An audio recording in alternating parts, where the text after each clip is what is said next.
बीमारियों का काल है यह रहस्य, निरोगी जीवन की कहानी।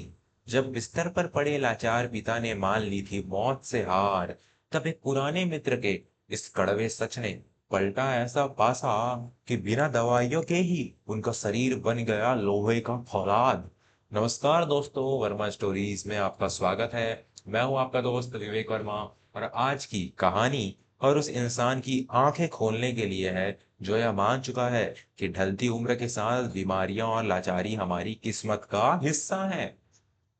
हम अक्सर सोचते हैं कि हमारा स्वास्थ्य चिकित्सकों और दवाइयों के मोहताज है, लेकिन सच तो यह है कि प्रकृति ने हमें अपने शरीर का निर्माता खुद बनाया है। आज की यह कहानी आपको सिखाएगी कि कैसे एक इंसान ने अपनी मौत को मात देकर खुद अपने स्वास्थ्य का निर्माण किया और अपने परिवार का सबसे मजबूत स्तंभ बन गया।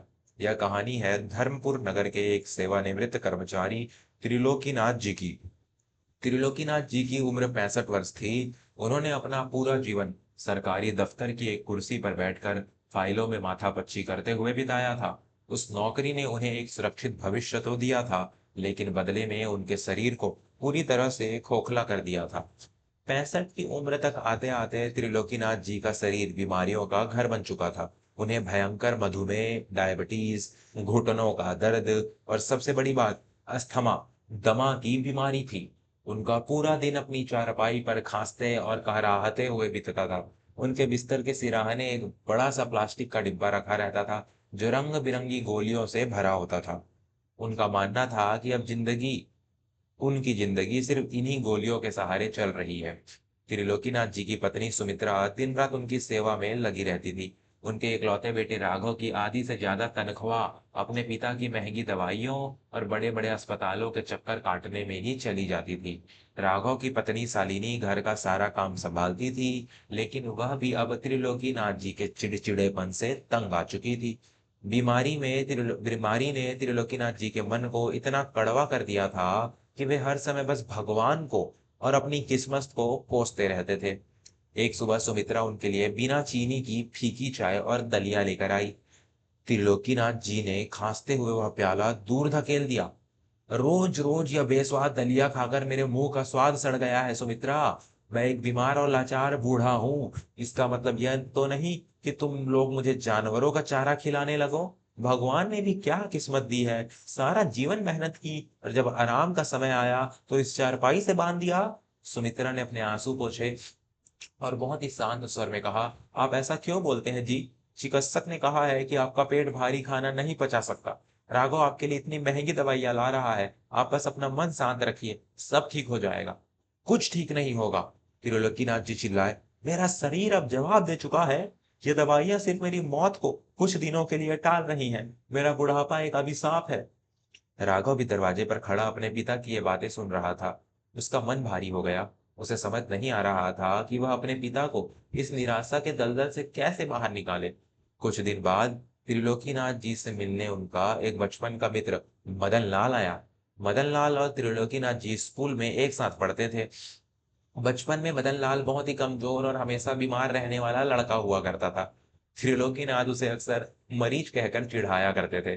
जब त्रिलोकीनाथ जी को पता चला कि मदन लाल आ रहा है, तो उन्होंने सुमित्रा से कहा कि मदन लाल को कमरे में ही ले आए, ताकि वह उसे अपनी बीमारियां दिखा सके और सहानुभूति बटोर सके। लेकिन जब मदन लाल ने उनके कमरे में प्रवेश किया, तो त्रिलोकीनाथ जी और उनका पूरा परिवार हक्का बक्का रह गया। 65 साल का मदन लाल किसी 30 साल के नौजवान जैसी फुर्ती के साथ चल रहा था। उसका सीना चौड़ा था, चेहरे पर गजब की लाली और चमक थी, और उसकी रीढ़ की हड्डी एकदम सीधी थी। वह साइकिल चलाकर 10 किलोमीटर दूर से उनसे मिलने आया था। त्रिलोकीनाथ जी ने अपनी धसी हुई आंखों से मदन लाल को देखा और कांपती आवाज में पूछा, मदन, ये तू ही है ना? तू तो बचपन में हमेशा बीमार रहता था। आज इस उम्र में भी तू इतना स्वस्थ कैसे है? क्या कोई संजीवनी बूटी मिल गई है तुझे? मदन लाल ने जोर से ठहाका लगाया और त्रिलोकीनाथ की चारपाई के पास एक स्टूल खींचकर बैठ गया। संजीवनी बूटी तो प्रकृति ने हम सबको दी है त्रिलोकी, बस तूने उसे पहचानना छोड़ दिया है। मैं तो आज भी खुद को स्वस्थ रखने के लिए रोज मेहनत करता हूँ, लेकिन तेरी ये हालत कैसे हो गई? तो स्कूल का सबसे तगड़ा लड़का हुआ करता था। त्रिलोकीनाथ जी की आंखों में आंसू आ गए। उन्होंने रोते हुए अपनी सारी बीमारियों का बखान शुरू कर दिया। क्या बताऊं मदन, किस्मत ने बड़ा धोखा दिया है। शरीर में ढेरों बीमारियां लग गई हैं, घुटने जवाब दे गए हैं, सांस फूलती है और खून में शक्कर घुल गई है। अब तो बस मौत का इंतजार कर रहा हूँ। मेरे तो कर्म ही फूट गए हैं। मदनलाल के चेहरे की मुस्कान अचानक गायब हो गई। उसने त्रिलोकीनाथ के सिरहाने रखे उस गोलियों से भरे डिब्बे को देखा और फिर बहुत ही सख्त और कड़क आवाज में बोला, किस्मत को दोष देना बंद कर त्रिलोकीनाथ। बीमारी कोई आसमान से गिरी हुई बिजली नहीं है जो अचानक तुझ पर गिर गई। बीमारी तुम्हारी अपनी कमाई है। तुमने अपने पूरे जीवन में स्वाद के लालच में जो जहर खाया है, अपनी कुर्सी पर बैठकर जो अपने शरीर को जंग लगाया है, यह उसी का फल है। तुम खुद अपनी इन बीमारियों के रचयिता हो। राघव और शालिनी ने जो दरवाजे पर खड़े थे, वे मदन लाल की इस बेबाकी को देखकर हैरान रह गए। त्रिलोकीनाथ जी को मदन लाल की बात बहुत चुभी। उन्होंने गुस्से से कहा, तू मेरे दुख का मजाक उड़ाने आया है मदन? क्या मुझे शौक है इस बिस्तर पर खिसकने का? जब उम्र बढ़ती है तो शरीर कमजोर होता ही है, यह तो प्रकृति का नियम है। मदन लाल अपनी जगह से उठा और त्रिलोकीनाथ की आंखों में आंखें डालकर बोला, यह सबसे बड़ा झूठ है जो तुम इंसानों ने अपनी आलस को छुपाने के लिए बना लिया है। बुढ़ापा एक अवस्था है, कोई बीमारी नहीं। इंसान का शरीर खुद अपने आप में दुनिया का सबसे बड़ा औषधालय है। भगवान ने हमें अपना शरीर खुद संवारने की ताकत दी है। तुम आज इन दवाइयों पर निर्भर हो गए हो क्योंकि तुमने अपने शरीर की अंदरूनी ताकत को सोने दिया है। अगर तुम सच में जीना चाहते हो और अपने परिवार पर से यह बोझ हटाना चाहते हो तो तुम्हें स्वास्थ्य का निर्माता खुद बनना होगा। मदन लाल की बातों में एक ऐसा आत्मविश्वास था कि त्रिलोकीनाथ जी का गुस्सा शांत हो गया। उन्होंने निराशा से पूछा, अब इस जर्जर शरीर का मैं क्या निर्माण करूंगा मदन? अब तो बहुत देर हो चुकी है। मदन लाल ने वापस स्टूल पर बैठते हुए बहुत ही प्रेम से समझाया, कभी देर नहीं होती मेरे दोस्त। हमारा शरीर हर पल नए कोशिकाएं बनाता है। मैं तुझे आज स्वास्थ्य के निर्माण के वो 4 स्वर्णिम नियम बता रहा हूं जिन्होंने मुझ जैसे कमजोर इंसान को आज फौलाद बना दिया है। अगर तूने हिम्मत करके इन्हें अपना लिया तो 6 महीने के अंदर तेरा यह दवाइयों का डिब्बा कूड़ेदान में होगा। मदन लाल ने अपना पहला नियम बताया। पहला नियम, अपनी सोच का कचरा साफ करो। तुम दिन भर अपनी बीमारी का रोना रोते हो। जब तुम खुद को लाचार मानते हो तो तुम्हारा दिमाग तुम्हारे शरीर को मरने का संकेत देता है। आज और अभी से यह कहना बंद कर दो कि तुम बीमार हो। सुबह उठते ही सूरज को देखो और कहो, मैं स्वस्थ हो रहा हूँ, मेरा शरीर खुद को ठीक कर रहा है। जैसी तुम्हारी सोच होगी वैसा ही तुम्हारा शरीर बनेगा। त्रिलोकीनाथ जी ध्यान से सुन रहे थे। दूसरा नियम, आकाश और पृथ्वी तत्व से जुड़ना। तुमने खुद को इस बंद कमरे और गद्देदार चारपाई तक सीमित कर लिया है। कल से सूरज उगने से पहले उठना, नंगे पैर अपने आंगन की मिट्टी या घास पर 15 मिनट चलना। पृथ्वी के अंदर एक ऐसी चुंबकीय शक्ति है जो तुम्हारे शरीर के सारे दर्द और विषैले तत्वों को खींच लेगी और सुबह की धूप को अपने सीने पर पड़ने देना। वह धूप तुम्हारे फेफड़ों के दमे को जड़ से सुखा देगी। मदन लाल ने राघव की तरफ देखते हुए तीसरा नियम बताया। तीसरा नियम, लंघनम परम औषधम, यानी उपवास सबसे बड़ी दवा है। तुम पूरे दिन बिना भूख के भी कुछ ना कुछ चबाते रहते हो। तुम्हारे पेट को कभी आराम नहीं मिलता। जब शरीर खाना पचाने में लगा रहता है तो वह बीमारियों को ठीक कैसे करेगा? हफ्ते में एक दिन सिर्फ फलों और ताजे पानी पर रहो। अपने पेट को खाली छोड़ो ताकि तुम्हारे शरीर की ऊर्जा तुम्हारी बीमारियों को काट सके। और अंत में मदन लाल ने चौथा नियम बताया। चौथा और सबसे कठोर नियम, प्राणवायु और पसीना। दर्द होता है ना घुटनों में, होने दो। सांस फूलती है, फूलने दो। लेकिन बिस्तर पर मत पड़े रहो। जो अंग चलना बंद कर देता है, शरीर उसे मृत मानकर सड़ाने लगता है। रोज गहरी सांसें लो, प्राणायाम करो और जितना हो सके पैदल चलो। शरीर में बहुत तकलीफ होगी, आंसू भी आएंगे, लेकिन रुकना मत।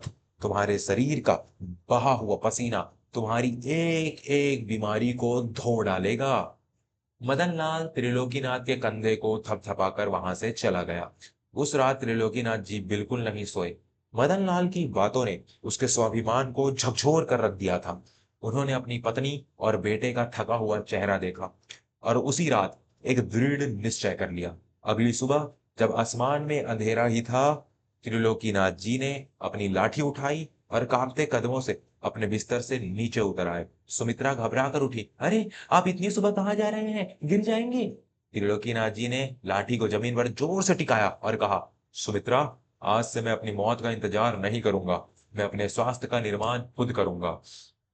वह सुबह त्रिलोकीनाथ जी के लिए किसी भयंकर युद्ध से कम नहीं थी। जब उन्होंने आंगन की घास पर नंगे पैर चलना शुरू किया, तो उनके घुटनों से ऐसा दर्द उठा जैसे किसी ने सुइयां चुभो दी हो। उनकी सांस बुरी तरह फूलने लगी, लेकिन उन्होंने मदन लाल की बात याद रखी कि दर्द होने पर भी रुकना नहीं है। शुरुआती 15 दिन उनके लिए साक्षात नरक के समान थे। कई बार ऐसा लगता कि वे गिरकर बेहोश हो जाएंगे, लेकिन उन्होंने हार नहीं मानी। उन्होंने अपने खाने से सारी चीनी और तेल बंद करवा दिया। हफ्ते में एक दिन उन्होंने उपवास रखना शुरू किया। धीरे धीरे समय बीतता गया। शालिनी और राघव हैरानी से अपने पिता का यह समर्पण देख रहे थे। जो इंसान हर समय चिड़चिड़ाता था, वह अब सुबह सुबह आंगन में बैठकर गहरी सांसें लेता और मुस्कुराता हुआ नजर आता था। 6 महीने बाद धर्मपुर के लोगों ने एक ऐसा चमत्कार देखा जिस पर किसी को विश्वास नहीं हो रहा था। एक दिन राघव जब दफ्तर से लौटा, तो उसने देखा कि आंगन में एक पुरानी टूटी हुई साइकिल पड़ी है, जिसे त्रिलोकीनाथ जी खुद अपने हाथों से सुधार रहे थे। उन्होंने अपनी लाठी कहीं फेंक दी थी। उनका पेट जो हमेशा फूला रहता था, वह एकदम अंदर जा चुका था। उनके चेहरे पर वही पुरानी जवानी वाली चमक लौट आई थी। राघव ने दौड़कर अपने पिता को गले लगा लिया और रोते हुए बोला, पिताजी, आपका वो मधुमेह और दमा कहाँ गया? कल मैं चिकित्सक के पास आपकी रिपोर्ट लेकर गया था। उन्होंने कहा कि आपकी सारी बीमारियां खत्म हो चुकी है। यह कैसे हो गया पिताजी? त्रिलोकीनाथ जी ने बहुत ही गर्व से मुस्कुराते हुए कहा, वह बीमारियां मेरे आलस और मेरी नकारात्मक सोच की उपज थी बेटा। जब मैंने अपने शरीर को प्रकृति के हवाले कर दिया, पसीना बहाया और अपनी सोच से बीमारी का डर निकाल दिया, तो मेरे शरीर ने खुद अपना इलाज कर लिया। आज मुझे किसी दवा की जरूरत नहीं है। मेरा शरीर ही मेरा सबसे बड़ा चिकित्सक बन गया है। त्रिलोकीनाथ जी ने सच में अपने उस रंग बिरंगी गोलियों वाले डिब्बे को कूड़ेदान में फेंक दिया था। वे अब हर सुबह मीलों दूर तक पैदल टहलने जाते थे। उन्होंने घर के छोटे मोटे काम खुद करना शुरू कर दिया था। सुमित्रा के चेहरे पर भी अब हमेशा एक सुकून भरी मुस्कान रहती थी। त्रिलोकीनाथ जी ने साबित कर दिया था कि इंसान चाहे तो किसी भी उम्र में अपने स्वास्थ्य का नवनिर्माण कर सकता है। दोस्तों, इस कहानी से हमें यही सबसे बड़ी और अचूक सीख मिलती है कि स्वास्थ्य कोई ऐसी चीज नहीं है जिसे आप किसी अस्पताल के बिस्तर पर या किसी मेडिकल स्टोर से खरीद सकते हैं। स्वास्थ्य रोज कमाना पड़ता है। अपनी सोच को सकारात्मक रखिए, अपने शरीर को मेहनत की भट्टी में तपाइए और प्रकृति के करीब रहिए। कभी भी खुद को उम्र या बीमारी का मोहताज मत मानिए, क्योंकि आपके भीतर एक ऐसा अपार शक्ति सो रही है जो आपको किसी भी मौत के मुंह से वापस खींच ला सकती है। आपको आज की यह कहानी कैसी लगी? क्या आपने भी कभी इस बात को महसूस किया है कि हमारी सोच और हमारी मेहनत से बड़ी कोई दवा नहीं है? अपने विचार हमें नीचे लिखकर जरूर बताएं। और हाँ, अगर आप वर्मा स्टोरीज पर नए हैं, तो हमारे चैनल को सब्सक्राइब करना ना भूलें, ताकि ऐसी ही जीवन बदल देने वाली और सच्ची कहानियां हम आप तक पहुंचाते रहें। मैं हूं आपका दोस्त विवेक वर्मा। अपना और अपने परिवार के स्वास्थ्य का हमेशा बहुत ख्याल रखिएगा। आप खुद अपने स्वास्थ्य के निर्माता हैं। नमस्कार।